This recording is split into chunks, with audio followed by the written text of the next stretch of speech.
தேர்தல் செயல்முறையை எளிதாக்கவும் நம்பகமானதாக மற்றும் வெளிப்படை தன்மையுடனும் மாற்ற இந்திய தேர்தல் ஆணையம் கடந்த 6 மாதங்களில் 28 புதிய முன்னெடுப்புகளை மேற்கொண்டுள்ளது. இந்த முன்னெடுப்புகளானது 6 பகுதிகளாக பிரிக்கப்பட்டுள்ளது. அரசியல் கட்சிகளுடனான இணைந்த செயல்பாடுகள், தேர்தல் முறைகளை தூய்மைப்படுத்துதல், தொழில்நுட்பத்தின் பயன்பாடு, வாக்காளர் பட்டியலின் துல்லியம், வாக்களிப்பதை எளிதாக்குதல் மற்றும் திறன் மேம்பாடு ஆகியவன ஆகும். இந்த தொடரில் இன்று நாம் தேர்தல் பணியில் ஈடுபட்டுள்ள அலுவலர்களுக்கு வழங்கப்பட உள்ள திருத்தி அமைக்கப்பட்ட ஊதியம் பற்றி பேசப் போகிறோம். இந்திய தேர்தல் ஆணையம் தேர்தல் பணியில் ஈடுபடும் அலுவலர்களுக்கு ஊதியம் மற்றும் கௌரவ ஊதியங்களை திருத்தி அமைத்துள்ளது.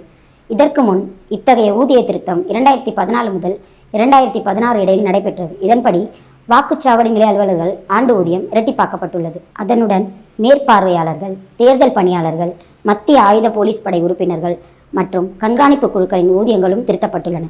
இந்த நடவடிக்கைகள் தேர்தல் அதிகாரிகள் தங்கள் கடமையை திறம்படவும் நேர்மையாகவும் நிறைவேற்றுவதற்கான போதுமான ஊதியம் மற்றும் ஊக்கத்தை வழங்குவதை உறுதி செய்கின்றன. அடுத்த காணொளியில் இந்திய தேர்தல் ஆணையத்தால் மேற்கொள்ளப்பட்டுள்ள பிற முன்னெடுப்புகளை பற்றி காண்போம். இது போன்ற இந்திய தேர்தல் ஆணையம் தொடர்பான மேலும் புதிய தகவல்களுக்கு எங்களது அனைத்து சமூக ஊடக தளங்களை பின்தொடரவும் மற்றும் சப்ஸ்கிரைப் செய்யவும்.